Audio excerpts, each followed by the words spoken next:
All right, our regularly scheduled meeting of April 19th is now in session. Would you call the roll, please? Mayor Clark. Here. Mayor Pro Tem Brinkman. Here. Councilmember Cernanik. Present. Councilmember Cole. Here. Councilmember Stallman. Here. Councilmember Taylor. Present. Councilmember Trujillo. Councilmember Trujillo is out of town. We have with us tonight the Flying Eagle Patrol Troop 952, who meets at the Church of Jesus Christ of Latter-day Saints on Ridge Road, and they're going to come down and lead us in the pledge. Come on down, guys, and if you all rise with me.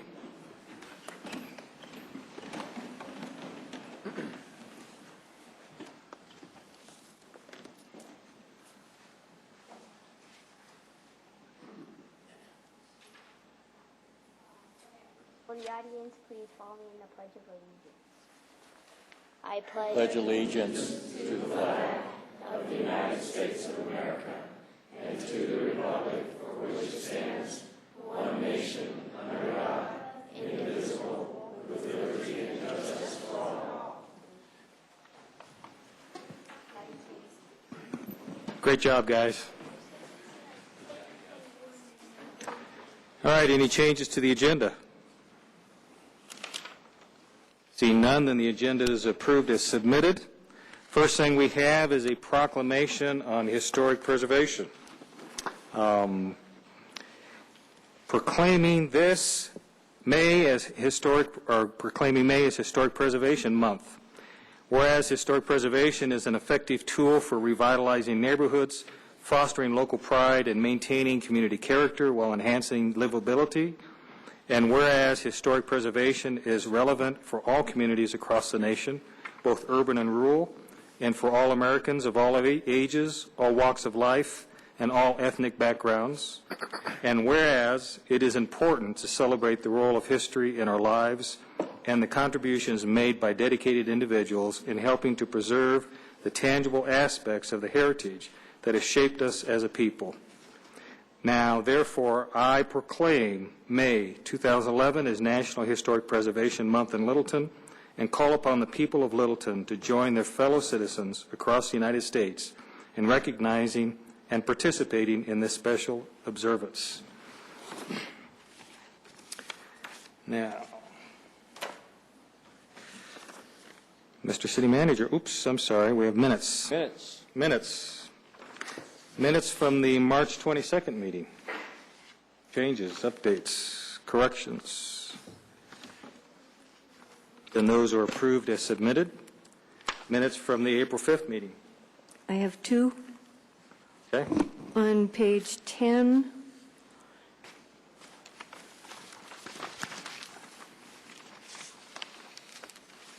looking at what I need to say out loud here. On line 274, delete the word to, continues on their path. 289, insert the word at, on his attendance at.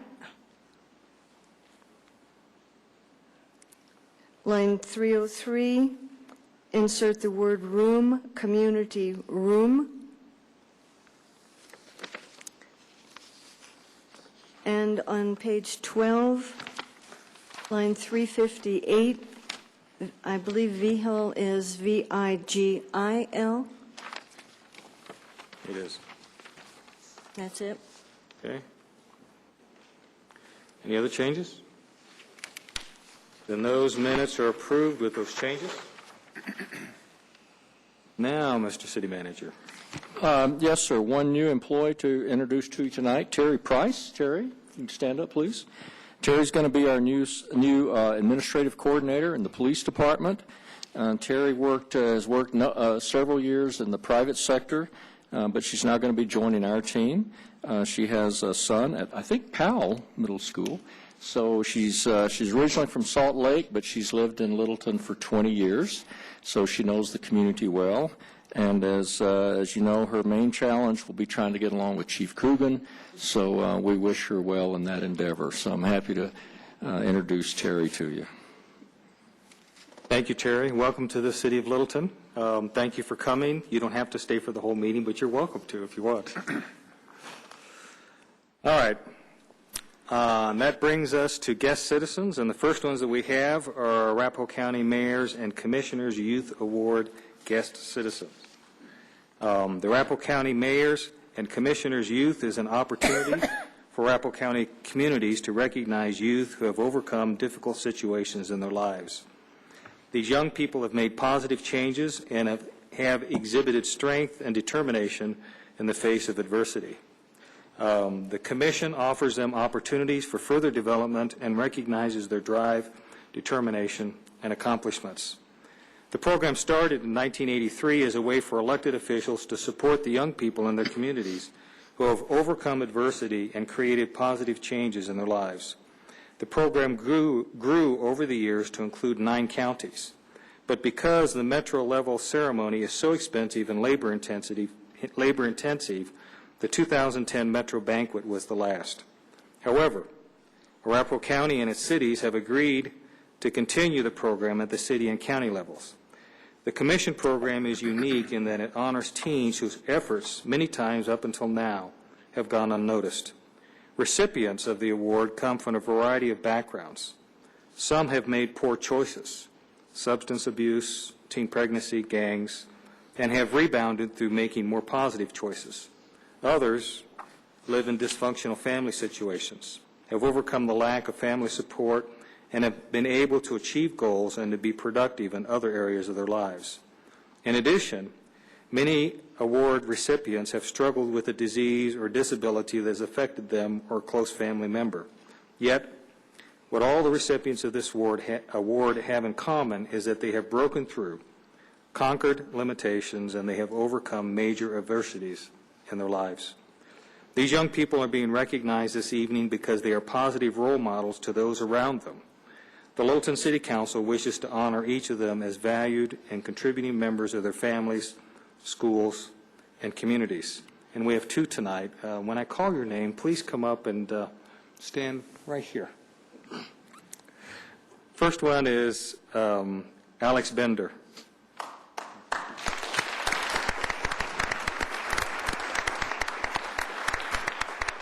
So they can all see you. Great. Alex has spent the majority of his young life moving from state to state. He attended 4 schools during his sixth grade and suffered many trials and tribulations. By 7th grade, Alex found a permanent and stable home with his grandmother in Littleton. Is your grandmother here? Nope? Okay. He credits the special woman for keeping him safe and for keeping family members afloat. Alex has earned honor roll grades while at Options High School and was recommended for an internship at the Wildlife Experience. He also has asked to participate in the Rotary Club Summer Conference in Wisconsin. Alex plans to attend Arapahoe Community College after graduation. Second one is Guma Kuka. Am I saying that correct? This is a YT, his mother.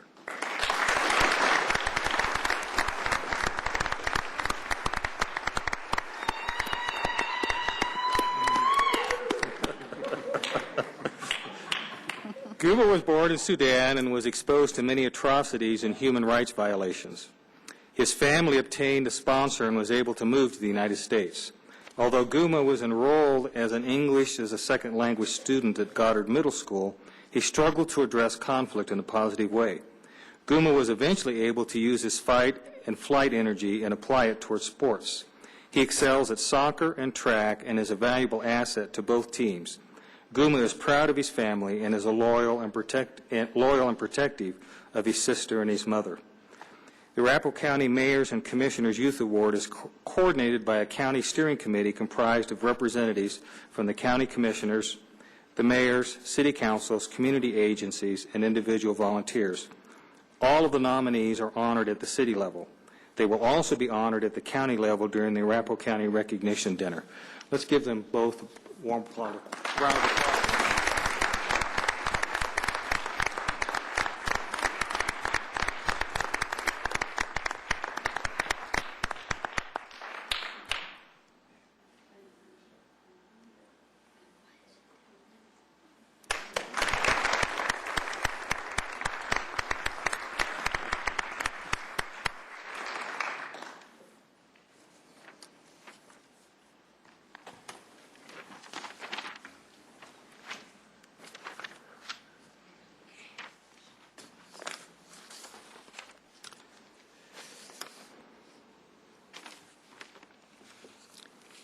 All right, next we have the Citizens Emergency Response Team graduates. During a State of the Union address in 2002, President Bush asked that Americans volunteer their service to improve and safeguard our country. 3 areas of emphasis for these volunteer efforts were crime, national disasters, and terrorism. The Citizens Corps program was created to help Americans meet this call to service. One of the volunteer opportunities offered under the Citizens Corps umbrella was the Citizens Emergency Response Team, or CERT, program.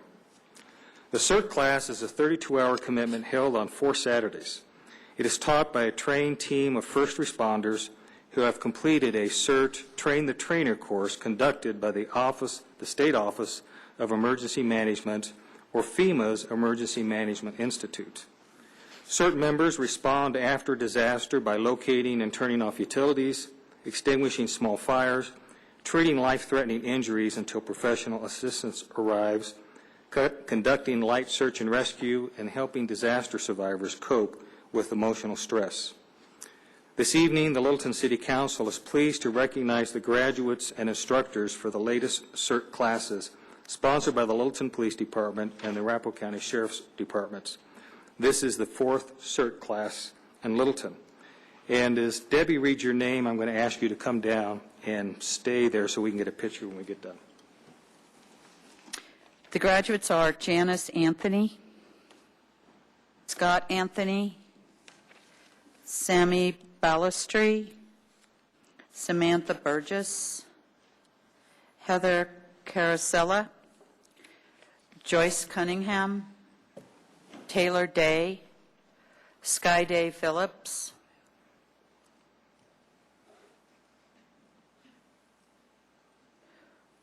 Thomas Faustin, Erica Faustin, Ron Griffith, James Hasselgren, George Helwell,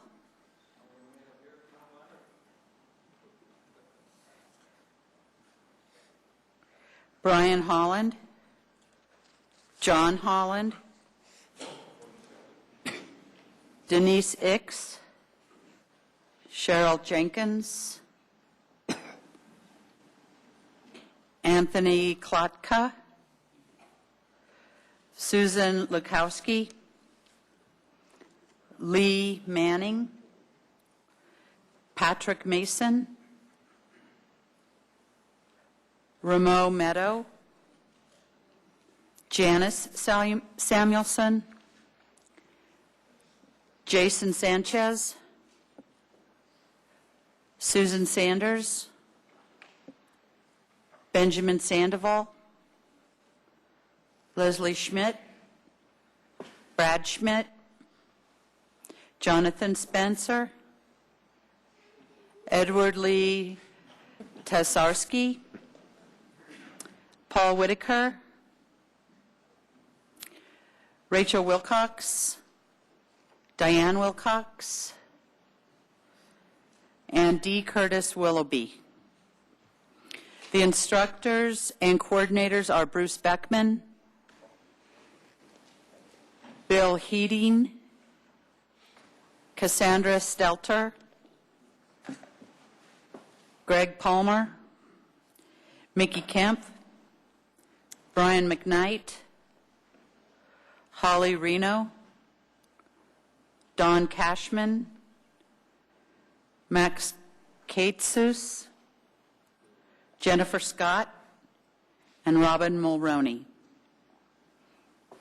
The Littleton City Council extends its sincere gratitude to all of these individuals for taking the time to be trained to assist police and fire, neighbors, friends, and family in the event of a disaster.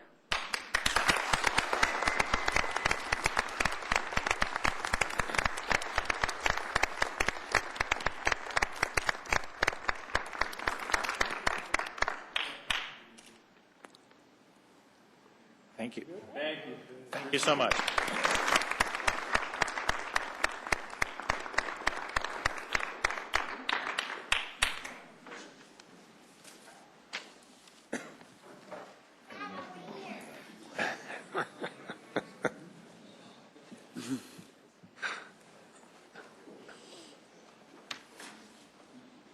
While the mayor's making his way back up here, I'll tell everybody in the room, in case you don't know, these meetings are all televised, so anybody who's getting up here and getting recognized tonight, you can watch yourself on the Littleton website, on your computer at home or some other way, and they're preserved. You can access them for as long as electricity exists, I guess. They will be there forever, so you can tell your friends in the city or in the state or elsewhere in the country or world to look at the program and see you. So, should have told you that so you'd smile better, but...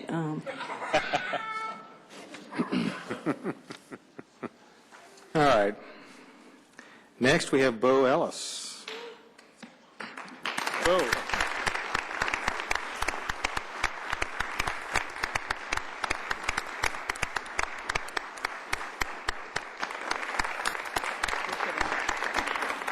This evening, the Littleton City Council is pleased to recognize Bo Ellis as the winner of the 2009 and 2010 Sertoma Mile High Soapbox Derby Super Kids Division.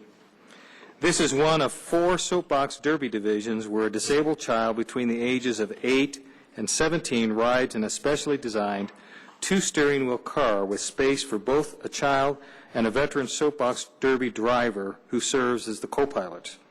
As the winner of his division, Bo had the opportunity to travel to Akron, Ohio last summer on an all-expense-paid trip to the All-American Soapbox Derby.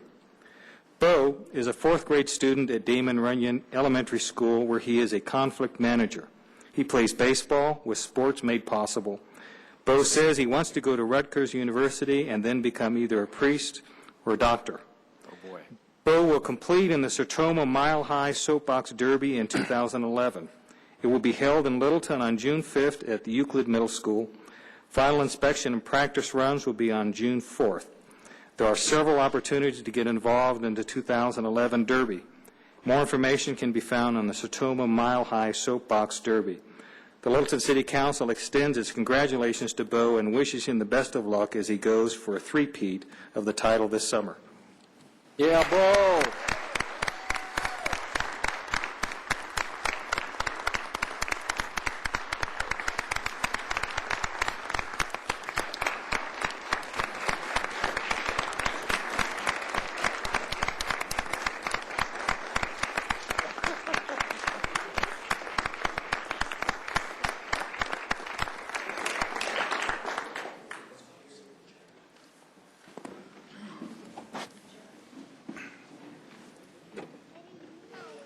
Now, the question is how did Bo choose his co-pilot? It was a volunteer thing. We are very thankful. Grab a seat. We got to get some photo ops here. Woo! He's used to this. His grandpa was the mayor of Casper, Wyoming. Oh, excellent. Get up there and show him your Got boss. Say hello. Do it. City Council's in session. Middleton rocks. Don't smile. Congratulations. Give me a high five. All right. Nice. All right.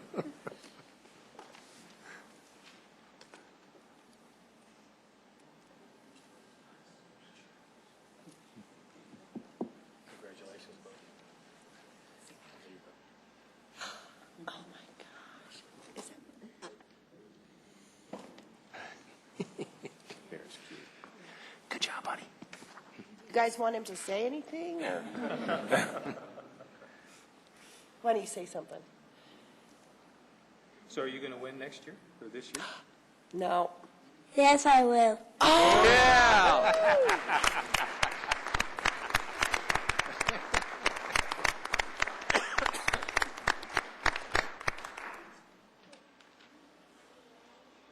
Happy Easter! Thank you very much. Thanks. Good job, buddy.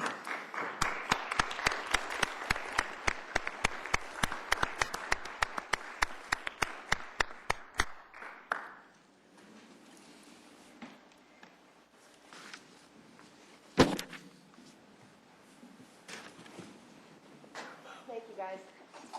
Welcome.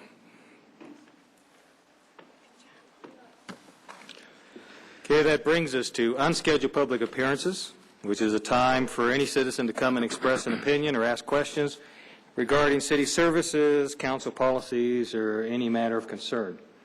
We ask that you limit yourself to approximately 4 minutes and state your name and address, if there's anyone. Okay. Then that brings us to consent agenda.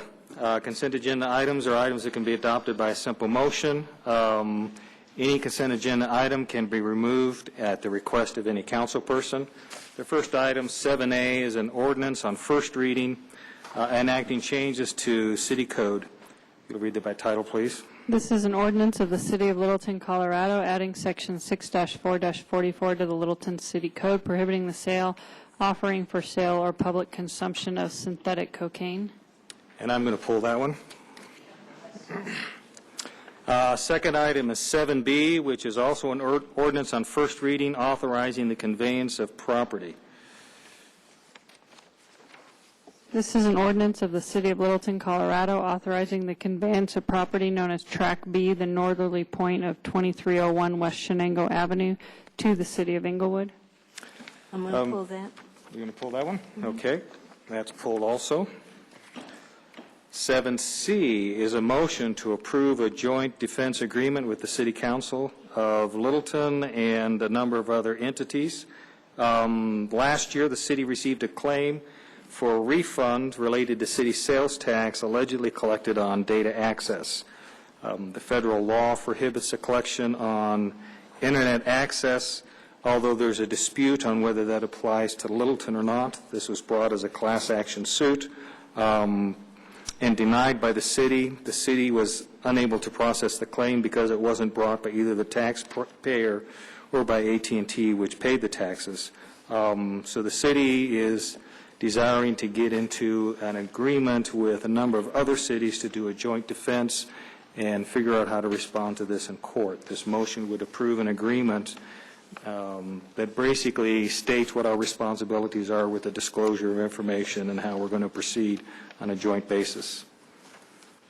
And that's it for the consent agenda, which is now just one item. Somebody wants to make a motion? Mr. Chairman, I move we approve consent agenda item 7C. Second. Been moved and seconded to approve 7C on the consent. Any discussion? Vote is 6 in favor. The motion's approved. Okay.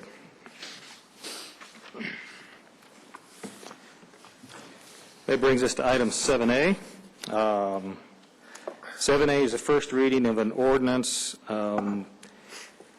that's prohibiting two different drugs that have been grouped together. The reason I pull this is because I'm going to vote against it.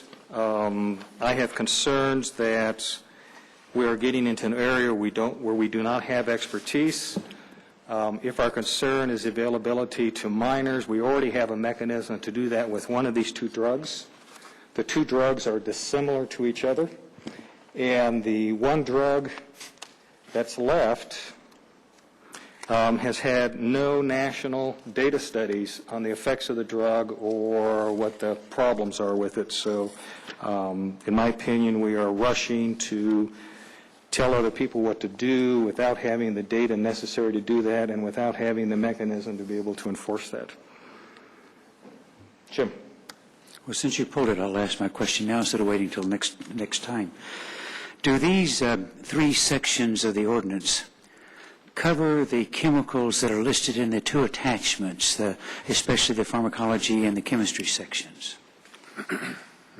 There's very specific listings of chemicals there, but whenever I look at the sections of the ordinance, I cannot determine whether they are covered, all of those things that are in the attachments.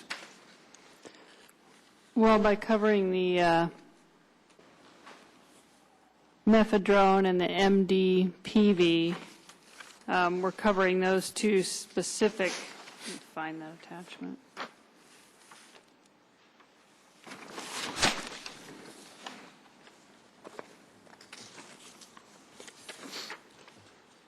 We are covering the two in the DEA attachment regarding the chemical makeup of these two products.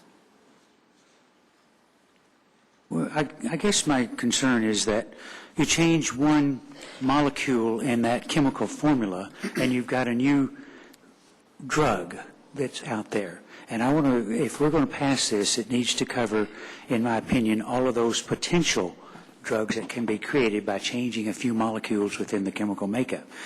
And if that does that, I'm fine with this. If it doesn't, then I still have a problem with It doesn't, and I had that conversation yesterday with Councilmember Cole, and the reason I didn't write it for derivatives was because I really felt that that was a discussion council needed to have. If you would like to ban those two chemicals and their derivatives, we can do that, but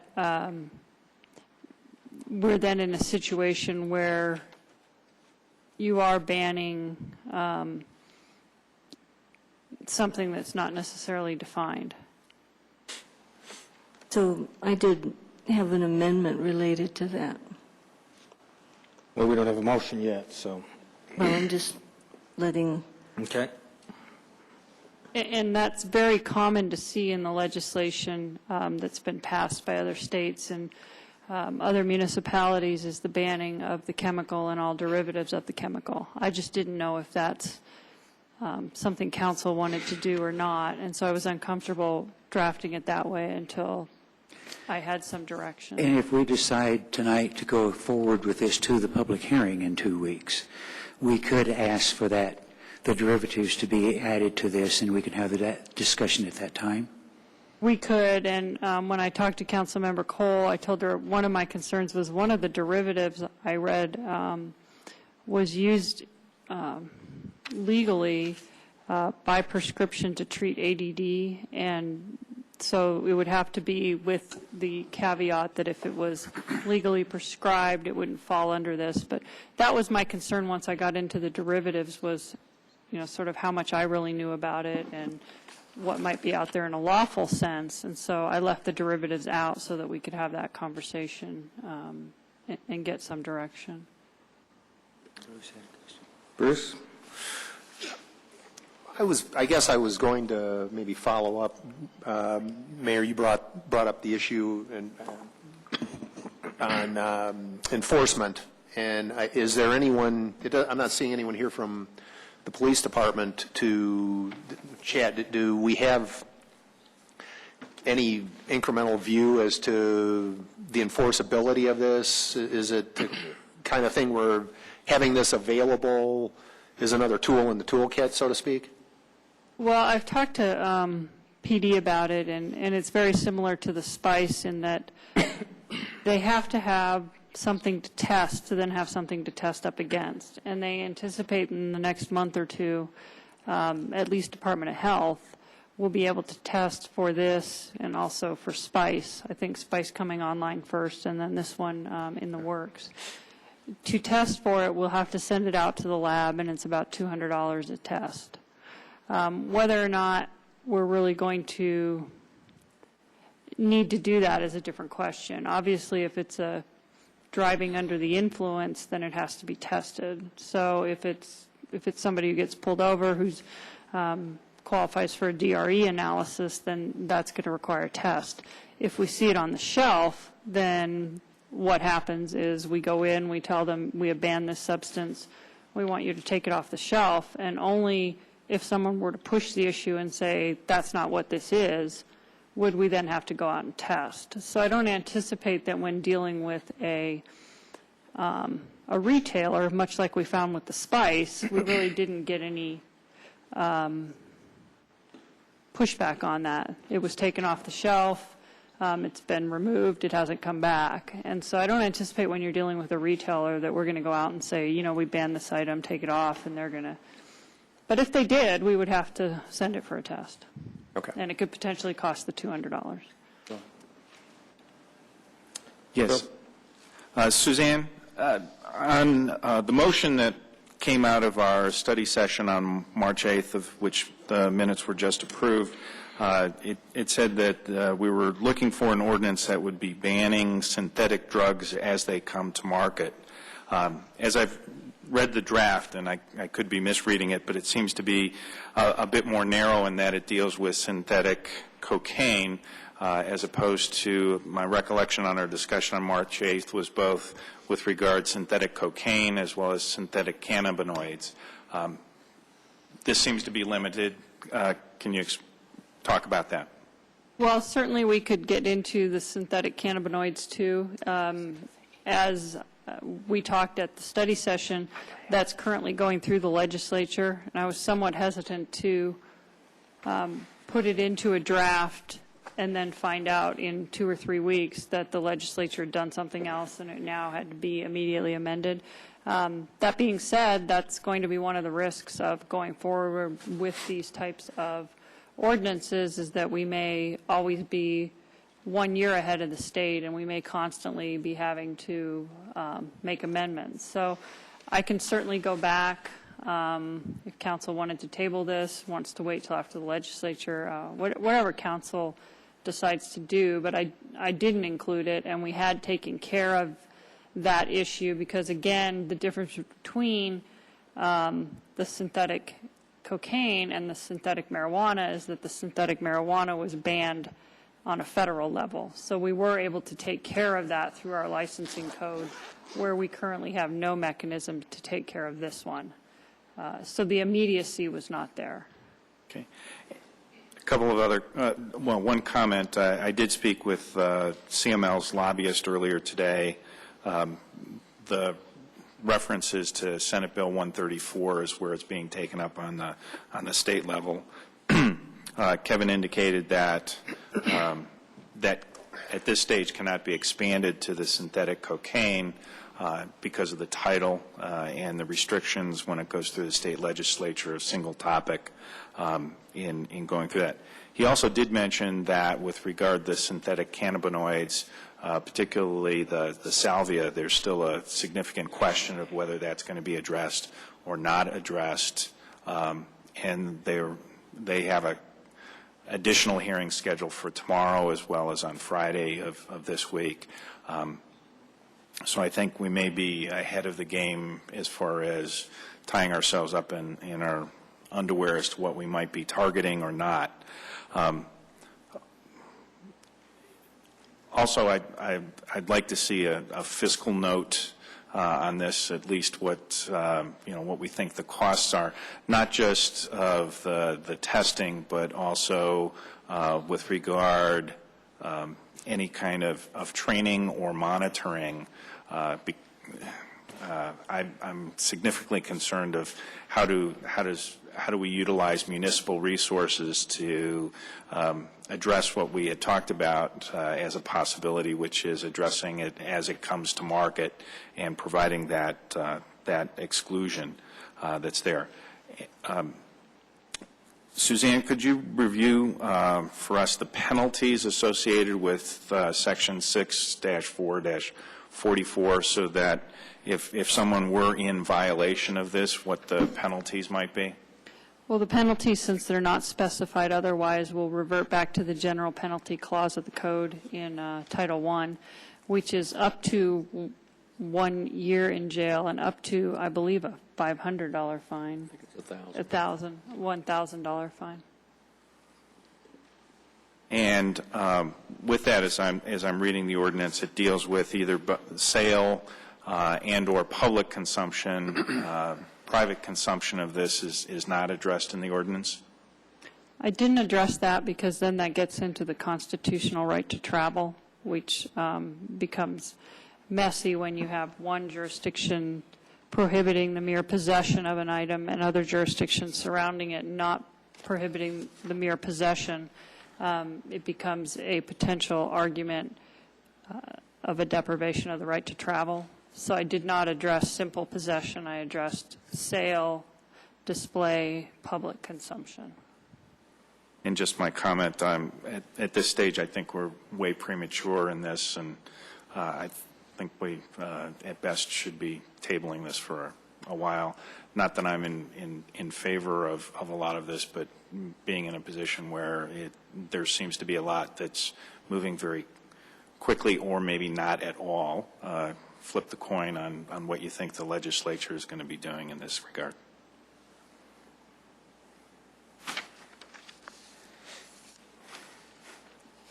Jim? Well, I'm going to make a motion to move this on to second reading, but I'm going to put in there May the 17th, so the legislature will have finished its work by that time, and we will have a better idea of what may be coming out of the State House. So I move that the ordinance to amend the Littleton City Code to prohibit the sale, offering for sale, and/or public consumption of synthetic cocaine be approved on first reading, set for public hearing on May 17, 2011, and posted at the City Center, Bemis Library, Municipal Courthouse, and on the city's website. Second. Okay, it's been moved and seconded to approve the first reading of a change to, or an inaction of 6444, prohibiting the sale and offering for sale or public consumption of something that we're calling synthetic cocaine. Any more discussion? And I was going to amend this, but I think it'd be appropriate to wait for amendment until we indeed see what comes out of the legislative session.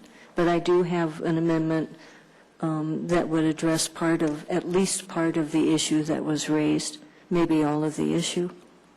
Okay. Any other discussion? Council ready to vote? The vote is 4 in favor, with Councilman Cernanek and Councilman Clark voting no. The motion's approved.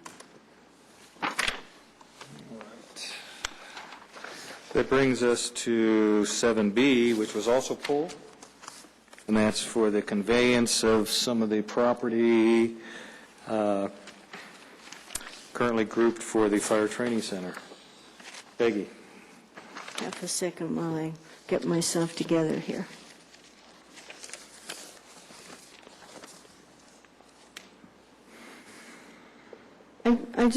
I had a question about this in terms of the financial details.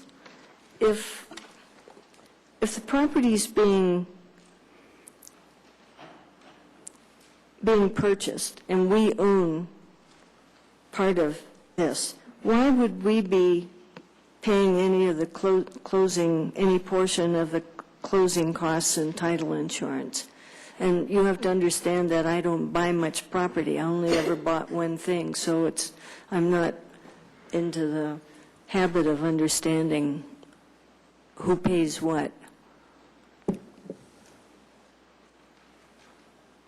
So Chief Mullen's going to pay. Okay. Chief Mullen, this is a proposal from the City of Inglewood, so I think Chief Mullen's interacted with that. Good evening, good council. The reason that we are actually incurring the closing cost is that this grant that was applied for and awarded to the City of Inglewood was actually for $74,200. Of that $74,200, $22,000 was earmarked for the purchase of the property. So that $22,000 is what will be divided among the partners after the closing costs are done. The remainder, which is $52,200, that'll be used to create the trailhead and the improvements of that open space. Does that answer, Councilmember Cole? And I might need to be taken to the woodshed or something. I don't know. I mean, I understand the dividing and so forth, but if essentially they're acquiring property from the rest of us, Yes, ma'am. so why wouldn't they be paying the whole? Councilmember Cole, I believe that it has something to do with the grantee, which is Inglewood, with this grant, will then turn over this property to Arapahoe County Open Space. They will not retain ownership. Well, and I appreciate the purpose is a super one. So this is somewhat our helping facilitate this purchase, which we are, in a sense, going to benefit from by being connected with the trails and so forth.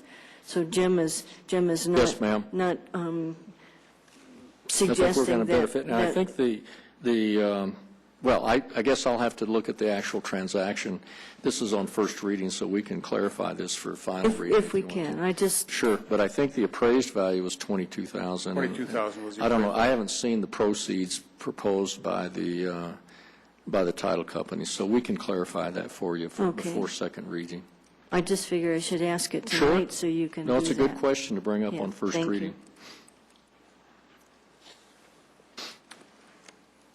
Peggy, you want to make a motion? Yeah, make me be friendly here. Yes. I move that the ordinance for the sale of the jointly owned fire training property be approved on first reading, set for the public hearing on May 3, 2011, and posted at the City Center, Bemis Library, Municipal Courthouse, and on the city's website. Second. Okay, it's been moved and seconded to approve the ordinance on first reading, conveying the property. Discussion. This sets the public hearing for May 3rd, as Peggy said. The vote is 6 in favor, the motion's approved. Okay. Technically, she didn't have her light on. Brings us to item 8A, which is in, pardon? Peggy, you didn't have your light on. Peggy, you didn't vote. You didn't vote. Pardon? You didn't vote. Yeah, I did, but I turned it off, I guess, before it got noticed. Sorry. Fair enough. You just have to be quicker. All right. That was quick. Yes. We're moving right along. Speaking of moving right along, we're on item 8A, which is an ordinance on second reading approving refinancing. If you'll read that by title, please. This is an ordinance of the City of Littleton, Colorado, approving the refinancing of a lease purchase agreement for the municipal courthouse to produce an annual savings to the city, and authorizing and approving the documentation related to the refinancing. Council, Doug Farman, the city's finance director, will present this item to you. Thank you. Good evening. Just a brief background on this topic. This topic has been initiated by the Council Audit Committee on 2 separate occasions over the past year. It was discussed by the City Council last May, but it was voted down on second reading. The 1999 certificates were issued to finance improvements to the city courthouse. The current principal balance of these certificates is $2.3,445,000. It's estimated that refinancing with a no-call provision would create $187,000 in net present value savings to the city. And there are also 2 other options with call provisions in the council's packet tonight. There's one with 7 and one with a 10-year call provision. Both of those would also result in net present value savings to the city. At the April 5th meeting on first reading, Council Member Trujillo also suggested the council consider a full payment of the certificates, and Councilmember Cole wanted to review a partial payment option. Both of those options create interest payment cost savings to the city, and that information is in Council's packet tonight, too. The broader question for the city may be, can the city now afford to use the funds to pay off the cops, or are the funds better utilized if retained for future special project needs? And the Council asked for a special project fund analysis, and staff prepared one for council review, and also a list of special project estimates over the next 5 years. Based on the analysis, staff recommends refinancing the current COPS, creating a net present value savings of approximately 8%, or $187,000, based on last week's interest rates, and retaining the current fund balance in the special projects fund for future project needs. And I'll take any questions council might have. We also have the city's bond counsel and the financial advisor here tonight to answer questions. Questions for Doug? Jim? Well, I was the one who was asking about the callable provisions. And for a savings of $17,000 compared to our multi-million-dollar budget, I think that's a very small amount. Not having the callable provisions in there removes all flexibility we've got in the future. And I'd much rather have one of the, my preference is the callable after 7 years, so we know what it's going to be like and the possibility we can do something with it after 7 years, as opposed to not being able to call it for another 15 to 16 years. And I think that's correct. If you want to retain that flexibility for the future, that is a viable option for council to consider this evening.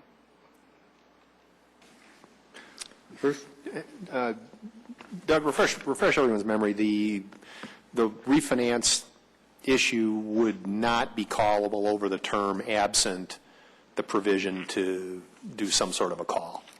That's correct. Right now, with $187,000 of net present value savings is non-callable without that flexibility to pay those off before the certificates mature. Okay. And I guess from your guys' experience, or maybe bond counsel's experience, do you see many of these things get called? You know, the cost isn't necessarily that great, but by the same token, is it something that happens with any degree of frequency? And what would be the conditions that would, I mean, I can sort of envision that you'd essentially have to have the money to do it, and essentially the interest, the money could be better used by paying off the bonds and doing something else with it. But what would be the conditions generally that would exist that would precipitate a call?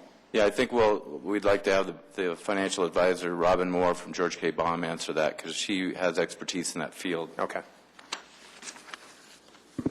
Good evening. In answer to your question, you're kind of on the cusp of where a call provision would make sense. And really what we look at is how many years you would have left after that call provision. So you have the option of a 7-year or a 10-year. And, as Doug said, either of them are fine.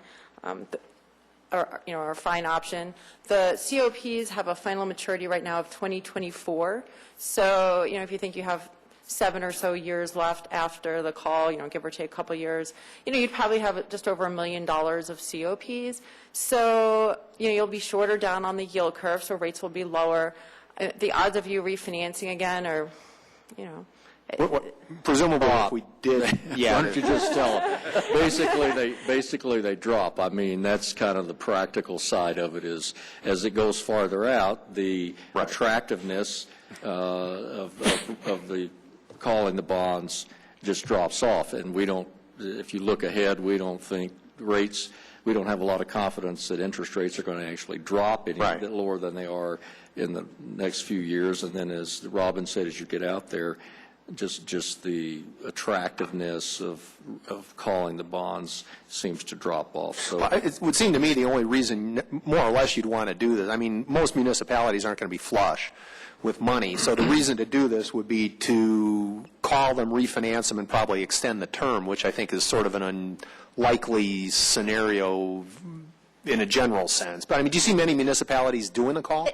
We do, but these are going to, don't forget that you're going to have another round of costs of issuance, so you're going to have less bonds to spread those over. So it's going to be hard to recoup the benefit of it when you have another whole set of documents you have to prepare, and you're going to go through the same process. You're just going to have a really small, a much more scaled down version of the bond size that you're spreading the costs over. So in addition to what the city manager was saying, you also have that working against you in the future. That said, you're right. In 7 to 10 years, rates could. You don't have many years left, so you are working with rates that are on the shorter end of the curve. So it could make sense financially. If you're in a position where you want to extend it, at least you have the flexibility to do that. So it's sort of less a financial decision, as you pointed out. The savings differential is really pretty minimal. Okay. Other questions? Just as we go through and even considering something like that, Robin,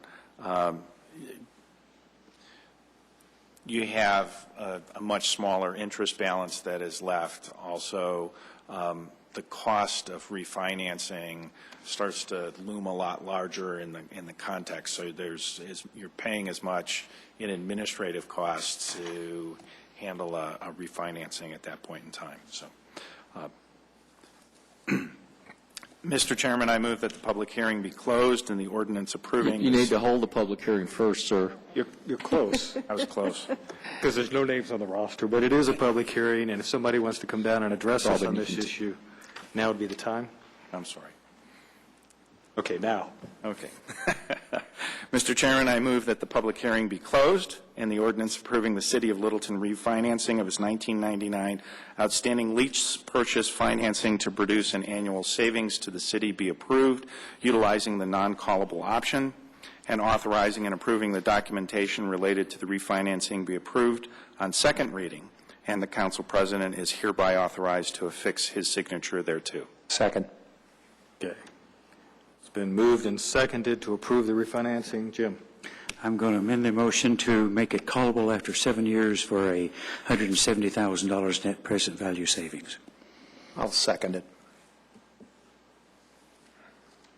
Okay, it's been moved to modify the ordinance to make it callable after 7 years. Discussion on the amendment? I've got. Bruce? I'm going to probably vote, well, I'm going to vote against this. Not that I think conceptually it's a bad idea. I just think based on, let me back up on that. I don't think it's costs. The cost isn't prohibitive, but I think the likelihood of us doing it means that the likelihood of us doing it is probably very low, because I'm guessing, A, we're not going to have the money to pay them off then any more than we would want to do it today. And secondly, I doubt seriously whether we want to extend the term of these things when there's only $1 million or so left on it. So I don't have the problem with the concept or the cost, but I just personally don't think there's that much value in doing it at this level. None of us have that crystal ball. I understand. And I'm just trying to give the future councils a flexibility that we don't have if it's passed in its current condition. We don't know what it's going to be like. Just because you put the provision in there doesn't mean you've got to do it. But if you don't put it in there, you cannot do it. I understand. And so that's why I'm trying to give a council 8 years from now that flexibility to do something with this. It may never happen. I can't predict what it's going to be like 8 years from now. But if we don't give this option, you don't have any flexibility to do anything. Bill? Just my own comment, somewhat back of the envelope analysis, is that interest rates would almost have to drop to a negative level to get to a savings, unless there were bond councils that were going to donate their services at that point in time. So absent any type of crystal ball, the interest rates would really have to nearly be negative to get to the point where it would make sense to call even after 7 years. So I urge a vote in favor. Further discussion? Okay, we're voting on the amendment to make it callable after 7 years.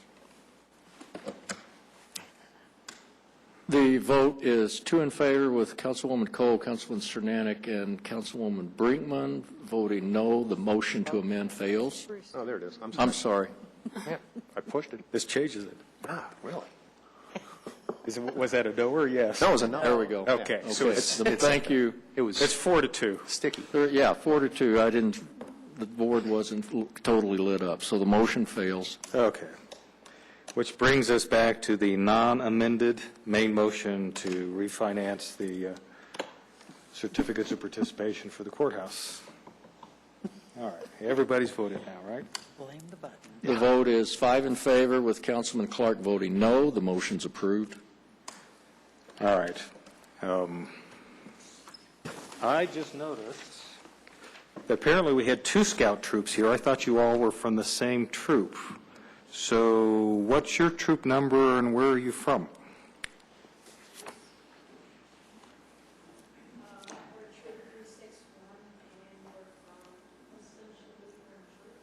Okay, Troop 361 from Ascension Lutheran Church. Welcome. Glad to have you here. Sorry I didn't recognize that there's 2 different troops here, or we would have done something different on the pledge. Who's hoping to get a badge tonight?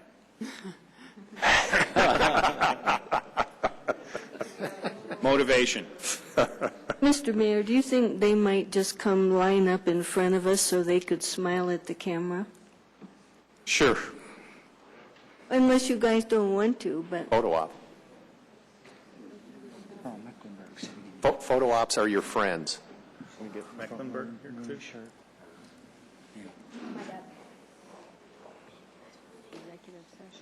Troop leaders could come too. So, any of you folks hoping to be a future defensive tackle?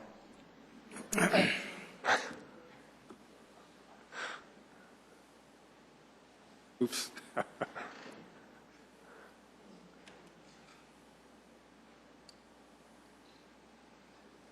Great. Thank you, guys, and thanks for being involved.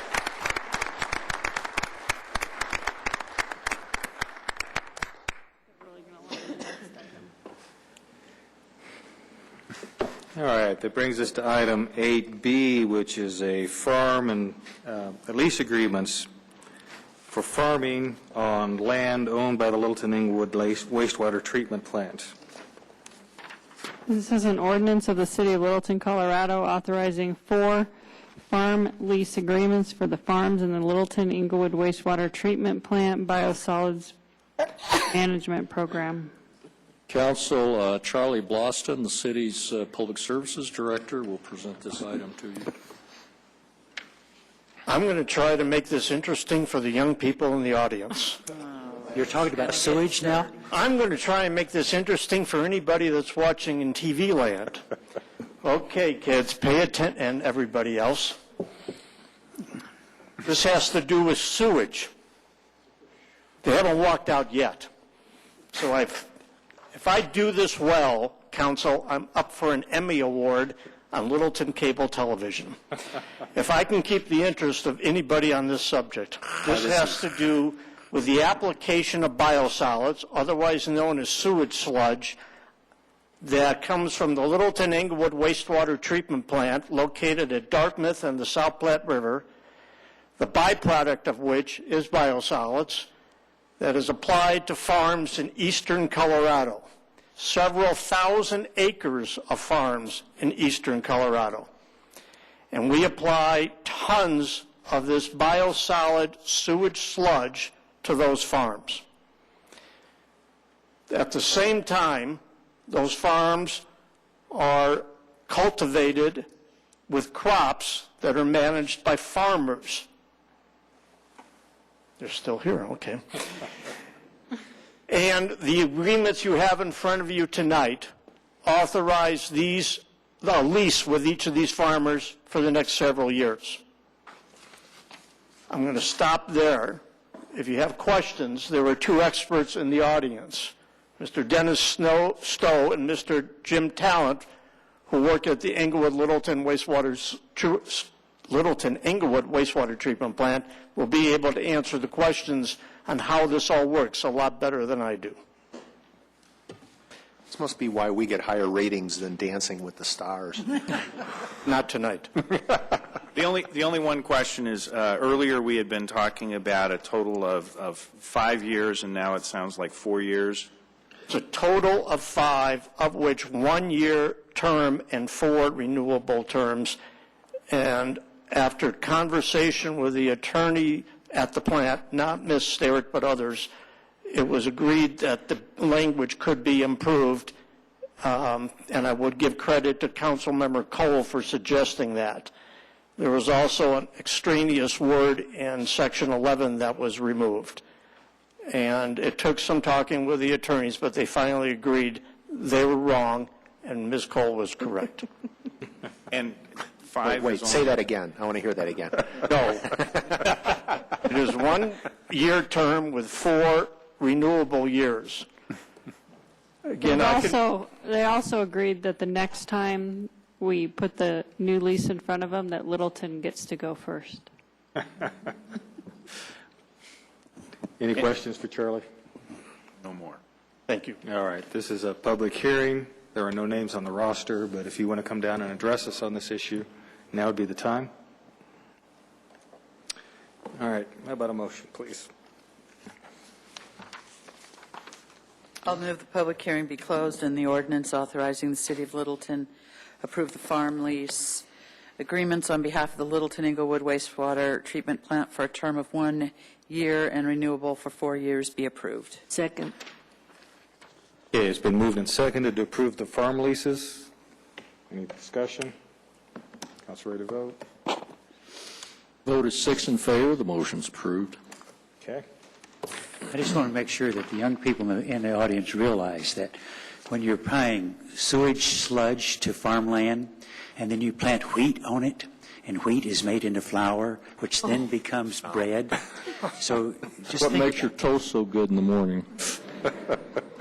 Well, the other part is to know that it's sewage sludge, which means it's processed sewage. It's been eaten by the bugs, and essentially they've died and become a little more organic rather than active. So. This is the whole cycle of life thing, right? I think we could get a song going for that. I think so, too. I don't think we're proving anything. Let's go to 8C,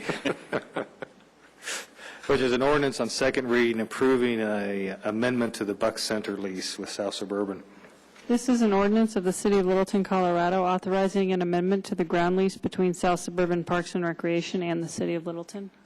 Council, this is one of the last transactions associated with the sale of the Sternberg building, which is a building that the city acquired back in 2003 when we acquired the old jail site from Arapahoe County. This building, which had been used for years as an office building, was never actually occupied by the city. We had a 50-year lease with South Suburban Parks and Rec, upon which they built their $10 million Buck Recreation Center. Last year, the council authorized staff to seek input from potential private investors to purchase this building.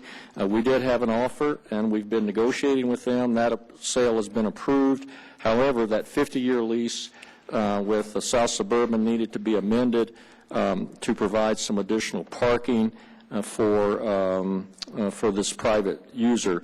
South Suburban Parks and Rec Board, I believe, has approved this lease. They've approved this third amendment, so we don't have any conflicts from the lessee with South Suburban Parks and Rec. They're fully in agreement with this, and this will just help us move ahead with achieving the closing on the sale of the Sternberg building. If you have any questions, Suzanne and I will be happy to respond.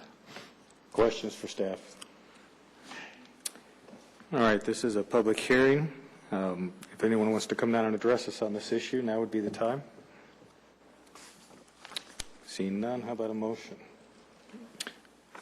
Mr. Chairman, I move the public hearing be closed and that the ordinance authorizing the third amendment to the ground lease with South Suburban Parks and Recreation be approved, that it be posted on the city's website, at the Littleton City Center, Bemis Library, and the municipal courthouse, and that the council president be authorized to affix his signature thereto. Second. Okay, it's been moved and seconded to approve the ordinance authorizing the amendment to the lease. Discussion. Is ready to vote? The vote is 6 in favor. The motion's approved. Quick one. All right. Brings us to item 9A. They were waiting for the city one. Good evening, guys.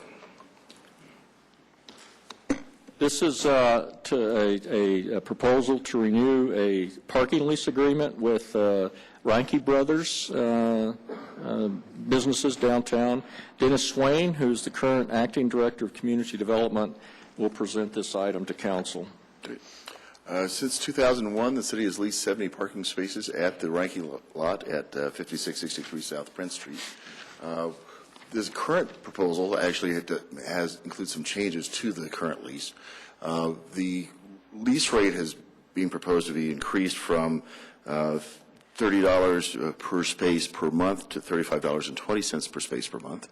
The hours of operation for the lease as the parking lot, as a public parking lot, being proposed to be decreased so that it is closed from 6 o'clock until 8 o'clock in the morning. So it's open only from 8 until 6 during the day, and then becomes a commercial parking lot.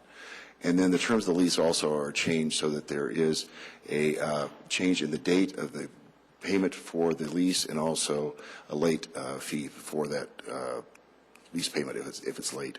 So those are the 4 changes that we're looking at. The city attorney has recommended that we actually go into executive session to discuss this lease and the terms of the lease.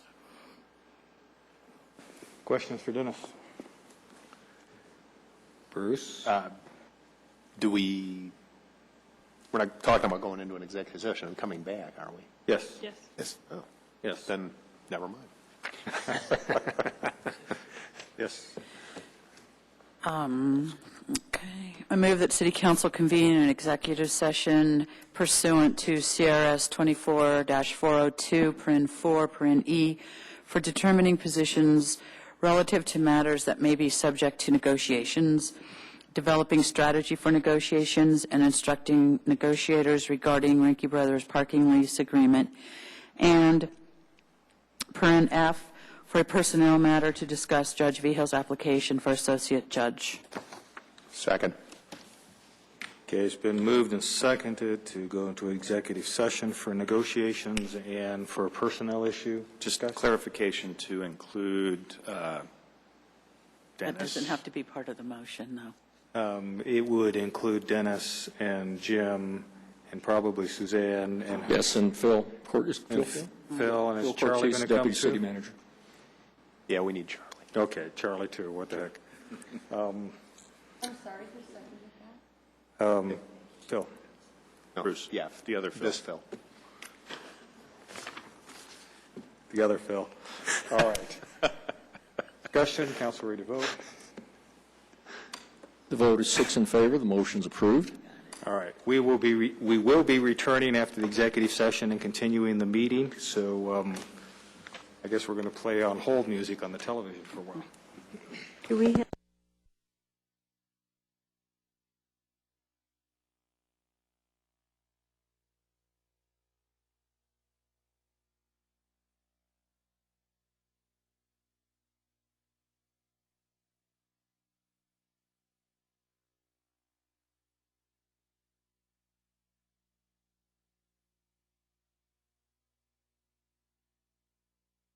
All right, council, we're back. We're in the middle of item 9A, which is a motion to renew the Rinke Brothers parking lease agreements.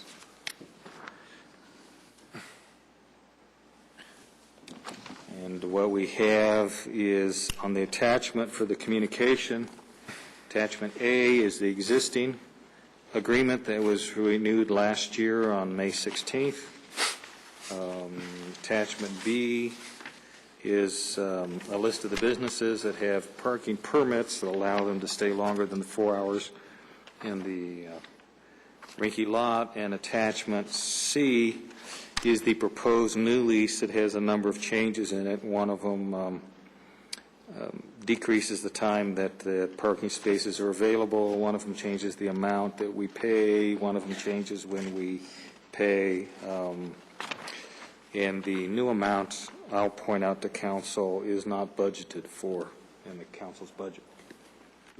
And, Mr. Chairman, I move that we proceed with an offer consistent with Attachment A, advancing the dates forward to cover May 16, 2011 through May 15, 2012. Okay, if I may rephrase that to make it smaller, checking if I get this wrong. The motion is to approve the parking lease agreement in Attachment A, changing the date from May 2010 to May 2011. And there's a few other dates in there. And the other dates. I will second that. Discussion. Jim. I'm not going to support the motion.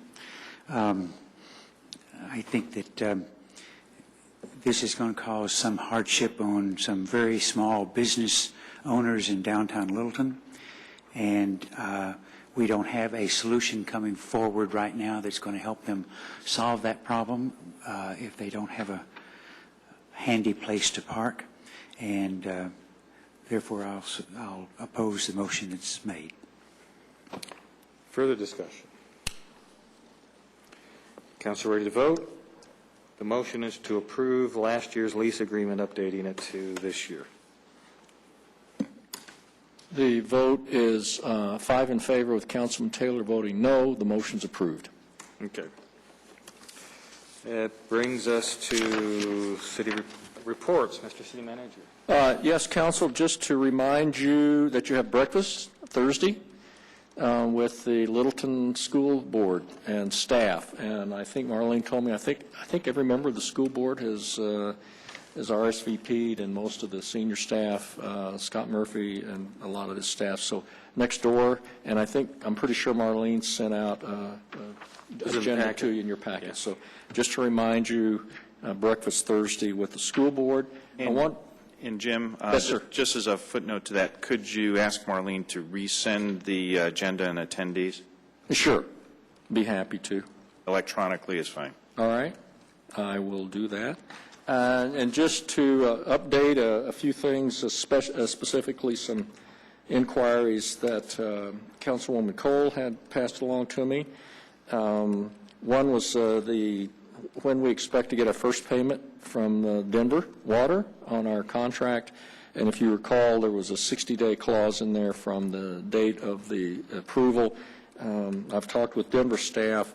We expect to have that first $1 million payment wired to our finance department in the first week of May. So by that, they said May 2, but sometime that week, the first week in May, we should be in receipt of that first payment this year. The contingency, how much money is left in the contingency of the police building, we are winding down there. I think the last time I talked to you, I think I was in around the $450,000 range.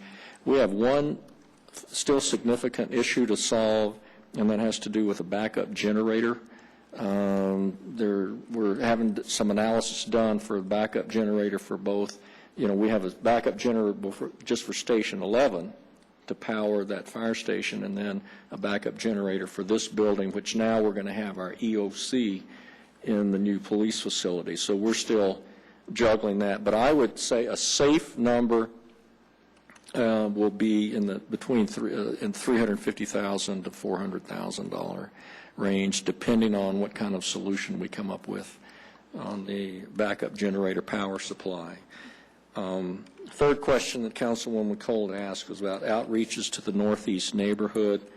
At the workshop, we talked about trying to get Northeast neighborhood more involved.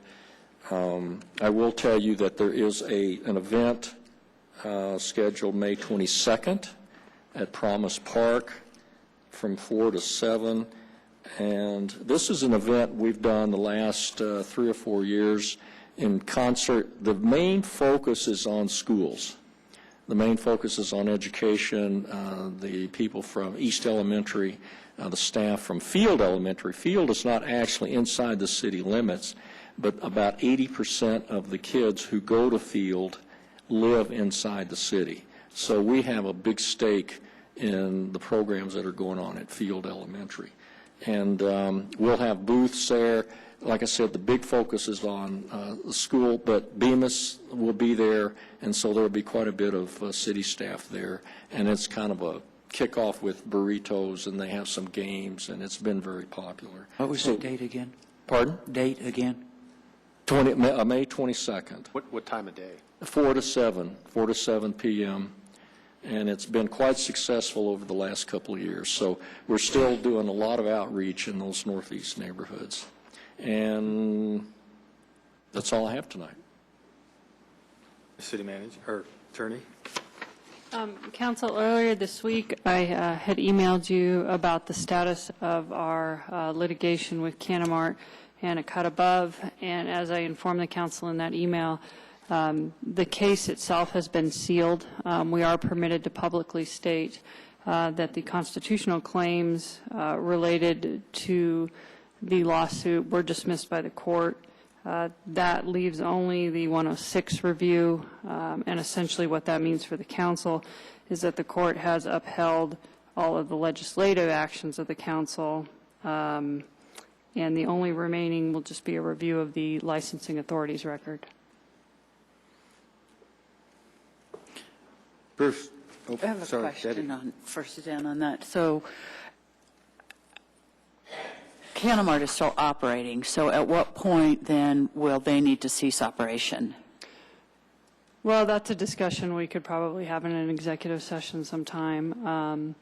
They're still proceeding on their 106 claim, which is just the abuse of discretion, and alleging an abuse of discretion of the licensing authority. And so it's really a decision that council needs to make, whether you would like to proceed with some type of enforcement at this point or whether you want to wait till after the 106. But if council wants to discuss that, I'd recommend we do that at some point in an exec session. What's the timing on the 106? Boy, those can take, what happens now is they're required to certify the record within about 30 days, so they'll have to get a transcript of the proceedings that happened last May. And then from that point, there's a briefing schedule, and it's usually about 30 days for one side, 30 for the other, and then it's up to the court. Now, I can tell you that this case sat in the district court for a really long time, but that's because it continued to get transferred to new judges. Judge Hannon did review it and rule on it within a couple of months. So it's a real guessing game, depending on what his docket looks like. I've seen them come back in a month and a half. I've seen them come back in a year. So it's really anyone's guess when you're going to get a 106 ruling. Thank you. Oh, thank you. Several events. A number of us on council attended the Littleton Public School Foundation dinner on Saturday evening. A very enjoyable event, well attended, and very generous in terms of the community's support for the LPS Foundation. Saturday, I was able to participate in the South Suburban tree planting adventure along the South Platte River. And the rumor at Rotary today was that there were incriminating pictures of former council member John Ostermiller and I leaning on our shovels directing traffic, but I don't think people fully appreciate how demanding and stressful leadership truly is. So until I actually see the pictures, I'll deny everything. But it was a fun event. We had a good time doing that. It was well supported with folks from Rotary. Lions Club had some volunteers come out. There were some folks from at least one or two churches in the community. The Littleton Public School Board of Education meeting from the 14th was sobering yet again. Notwithstanding the good work that was done in terms of the mill levy increase that was voted on last fall, the school is now in the planning stages, the school system is now in the planning stages of developing the fiscal 2011-2012 school year budget. And they're staring at the State School Finance Act forecasts, if you will, and the state budget cuts, which are coming to fruition. And while apparently those cuts will be less onerous than had maybe been initially forecast, they're still going to be fairly substantial. The projection that was presented at the board meeting was a funding level with that effectively for LPS puts them at roughly around 87% of what a full Amendment 23 funding level would be, and in terms of a per pupil funding level, that translates into about $954 per student below what is prescribed by Amendment 23. Theoretically, Amendment 23 being part of the Constitution and prescribing how much gets spent on school as part of what the voters intended, creates a bit of a conundrum, because it's pretty clear at this juncture that there just isn't enough money to do everything that's being mandated with the various cornucopia of amendments and constitutional provisions that have been enacted over the years at the state. So anyway, they're planning on less than what would be prescribed under Amendment 23, which basically means they're probably going to end up eating into the mill levy money faster than had been anticipated. And of course, the essence of the conversation ends up being what do they do about all that? Where do they squeeze? Where do they cut? How do they get the most value for the dollar? And it's sort of an ongoing process that I think we can probably talk about more at the breakfast on Thursday, but is becoming a way of life for all school systems. Good news is they continue to be highly regarded around the state by virtually every metric, as was presented at the LPS Foundation dinner. And absent the mill levy, which most school districts don't have have not had the opportunity to enjoy, would be in far more dire straits.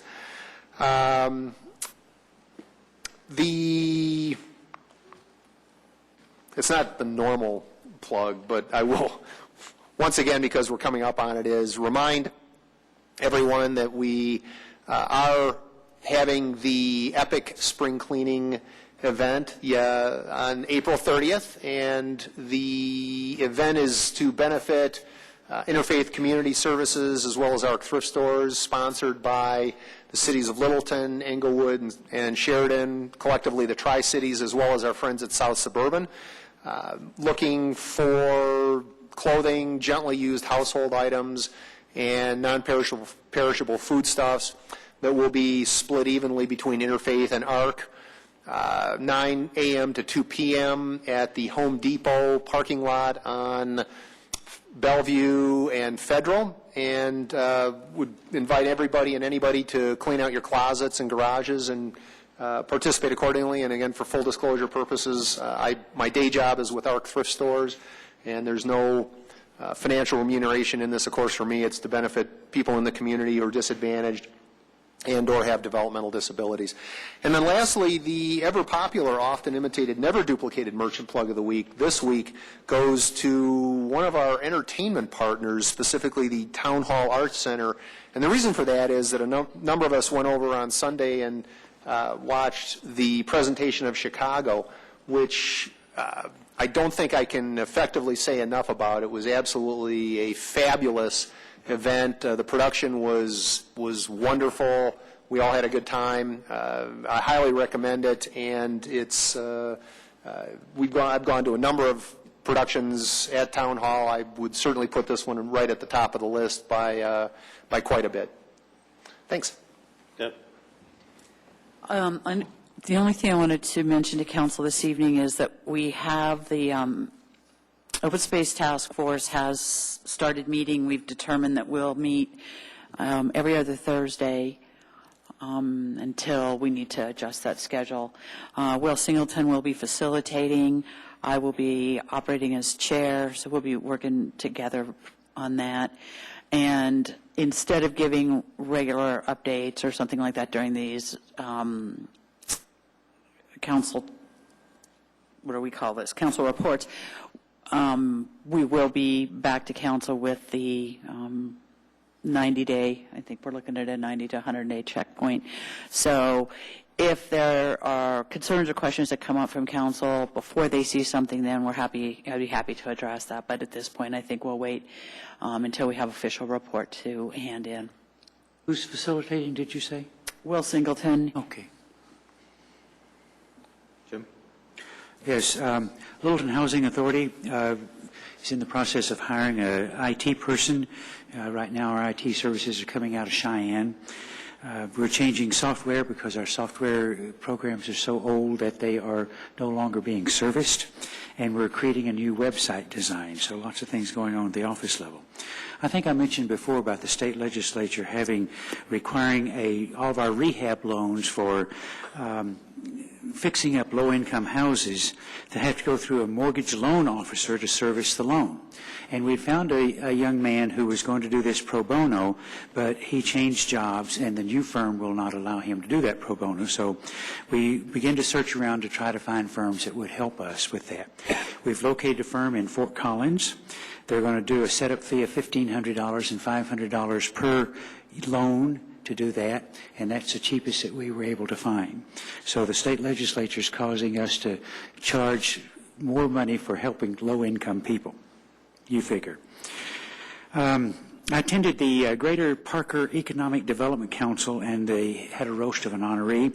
Heard great things about development that's going on in Parker. It's a very interesting small city.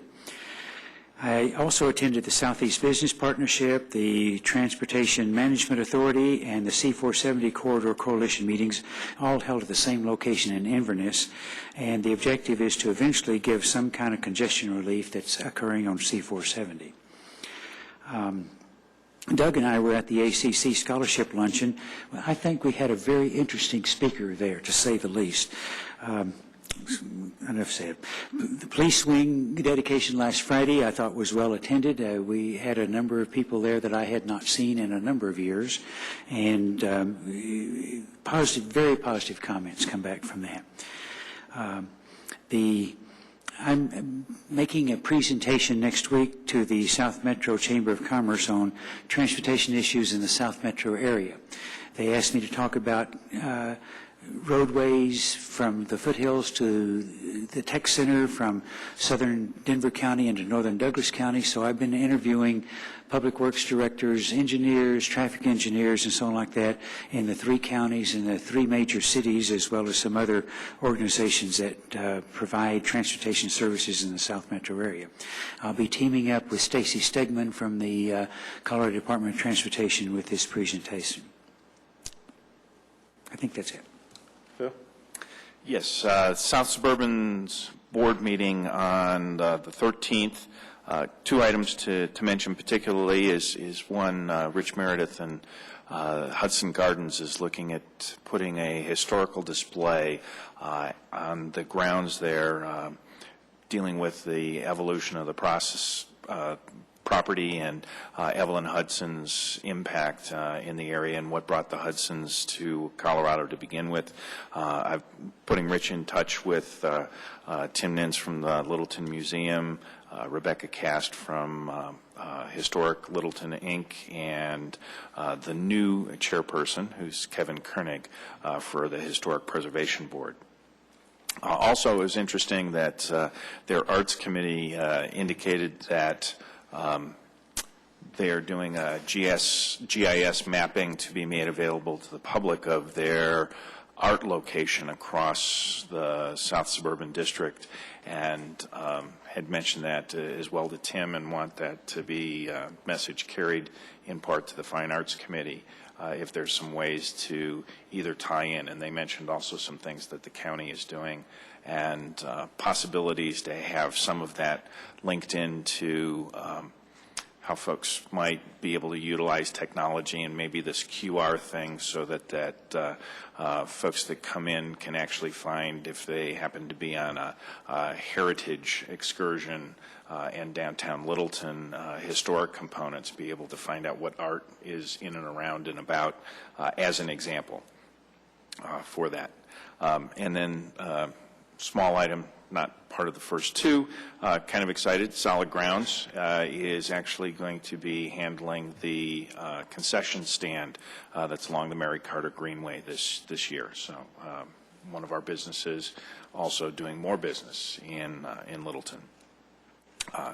The Historic Preservation Board met last evening, identified and voted on Kevin Koenig as chairman and Chuck Reed as vice chairman for the organization, and also adopted the latest version of their strategic plan that has particular focus on improvements in the Main Street Historic District as well as economic development impacts that they have. They are also in the process of updating the list of merit, process to on, process to off, and what does it mean, as well as what are some of the opportunities to make it more meaningful to even beyond the list, and also finalizing the downtown design standards, which is a big effort that they have for this year, which does dovetail with the Planning Commission's comp plan, as well as other efforts. And if you're looking for anything about the plan, Dennis is here tonight, so I will mention his name. One of the things that was quite interesting at the meeting last night, Nathan Thompson, who's an intern that's been working with staff, particularly Andrea Mimnow, it was amazing to see some of the work that this intern has done with regard photographic capturing. I suppose it's graphical images now, but of areas, particularly in the downtown area, as they've been working on the design standards. Some members of the board were kind of lit up as they were seeing some of the work that Nathan was completing, and also having the liaison, who's now Tony Gallagher from the Planning Commission there, and also the liaison from Historic Preservation to the Planning Commission, Steve Ekman. Their eyes were lighting up as to how that can relate in the context of the discussion that the Planning Commission is having on the downtown plan. I got my terms right. I'm looking for Dennis because it's no longer something else. So, and as far as the South Metro Denver Chamber of Commerce, they are having their MVP night at Town Hall Arts tomorrow evening. And so if we have some business guests that are going to be in downtown, so I suppose we can do a great job of being in and around and well behaved, I hope, on that front. The Economic Development Group within the South Metro Denver Chamber has their empowerment series particularly focused on businesses, both getting their business plans together as well as accounting services. That's going to be this Thursday at the Chamber's facility from 7:30 to 10. I think Chris Gibbons and others have access to that information for folks. Did meet with staff as well as the consultant that helps us on our health care plan, our self-funded health care plan, talking about the aggregate stop-loss limit and possibilities. That discussion will come back to us with gleaming cinematography as well as background music when we get to the budget discussion for 2012. So hold on to your wigs and keys, folks.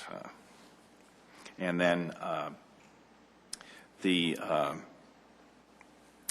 other items that are certainly coming up over the next couple of weeks is the Economic Development Group will have their next meeting, but the last meeting had the Aqua folks, and so it was kind of interesting, and I shared the comments that came from Gary Atkins relative to wastewater treatment and some of the things that he shared with the council, or excuse me, with the chamber at that point in time. I thought were pertinent given some of our considerations as to what has been proposed for enhancements to the Bi-City wastewater treatment plant. So.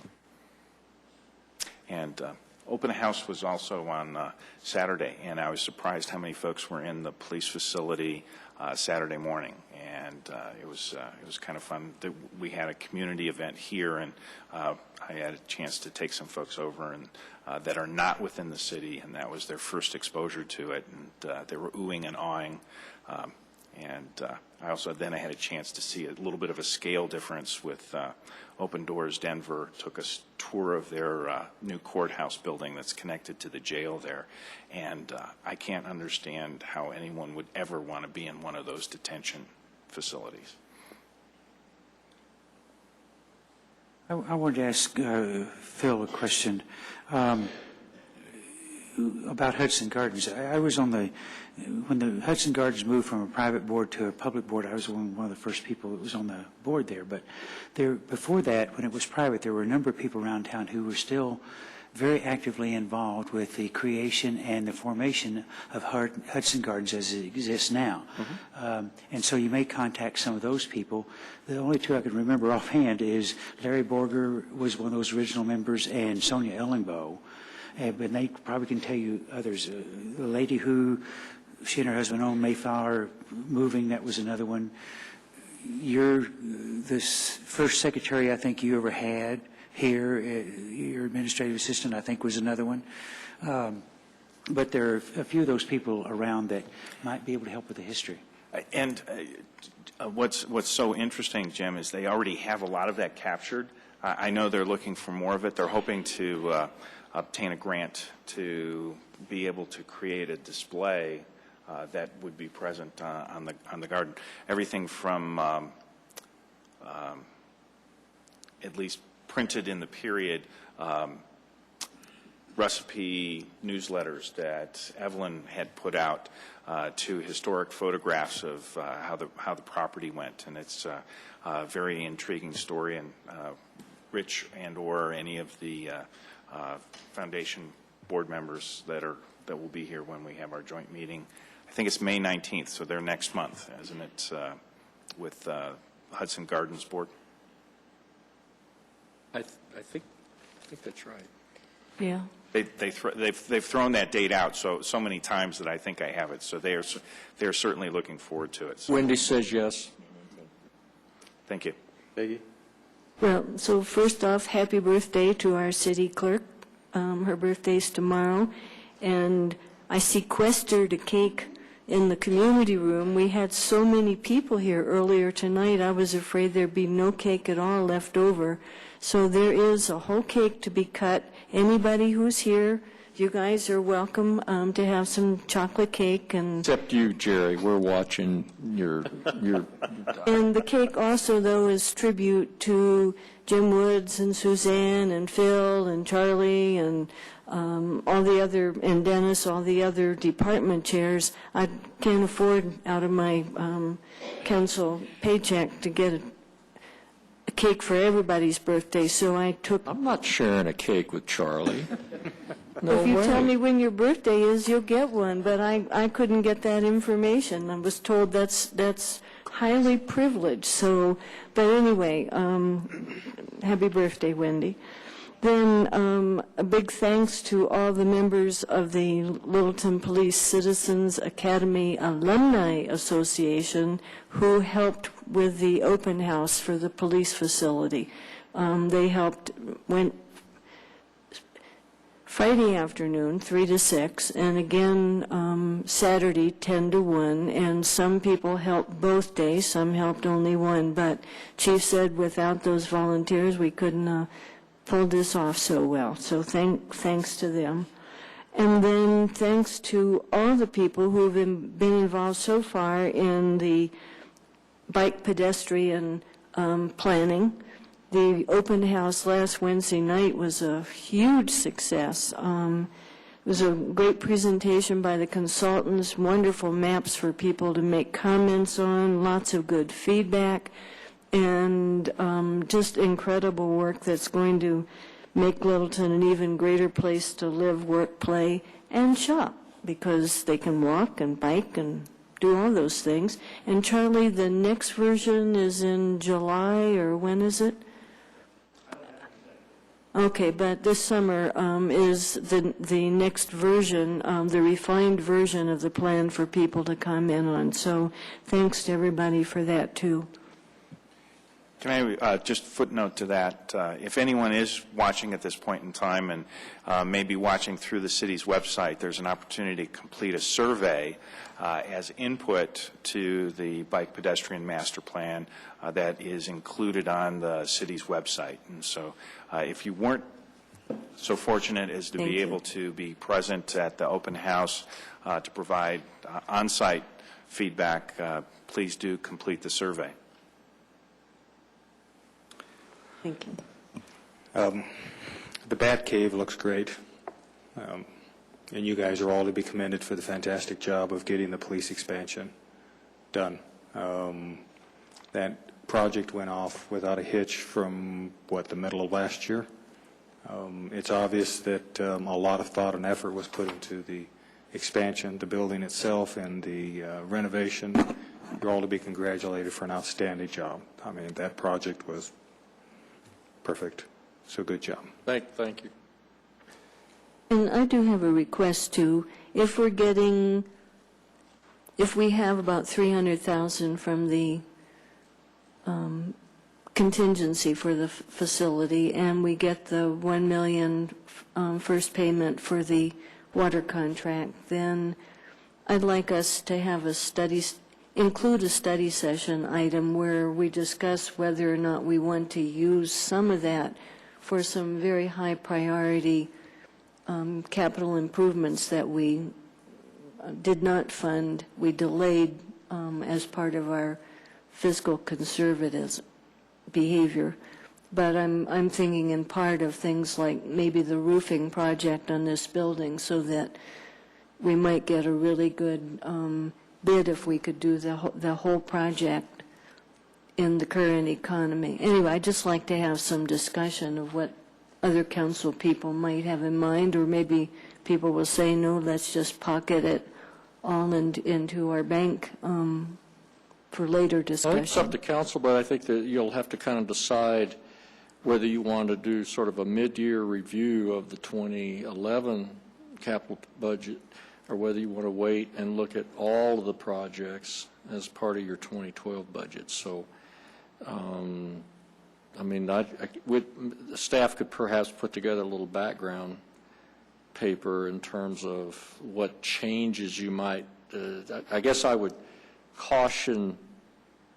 urge caution about trying to have a kind of a mid-year budget session on your capital improvement plan.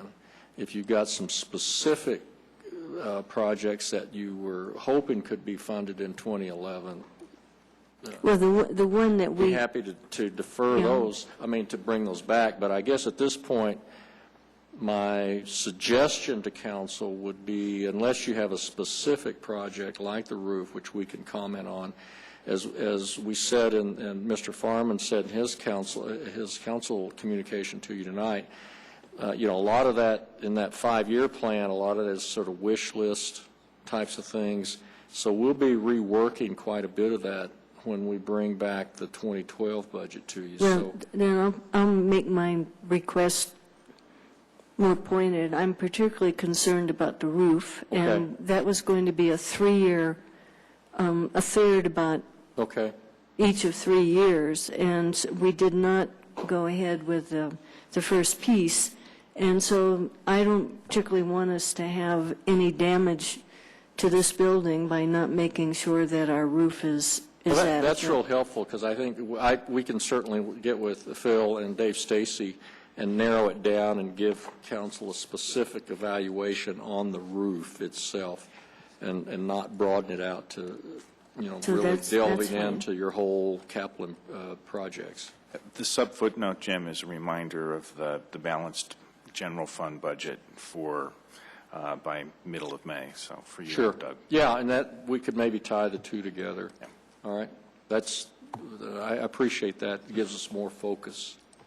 Well, my position is I'm loath to change anything on the 2011 budget throughout the year. So, Dr. Cog report. The Metro Vision Issues Committee did select all the projects for the 2012-2017 transportation improvement plans, and then created a wait list for what, if we have any extra money, would be funded next.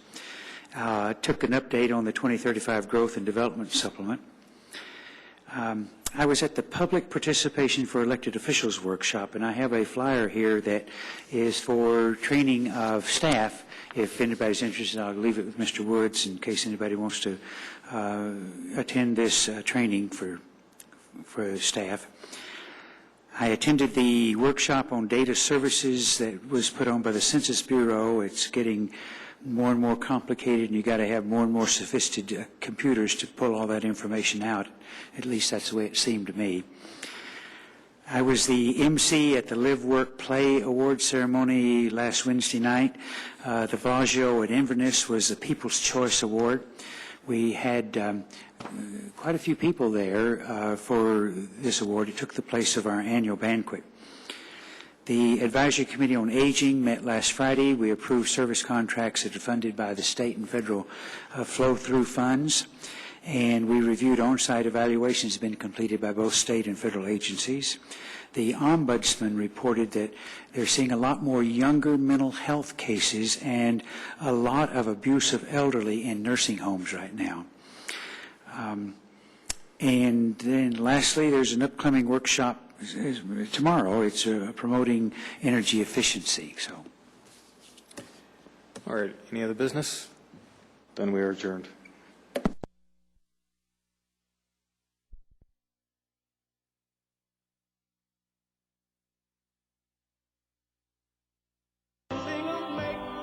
Believe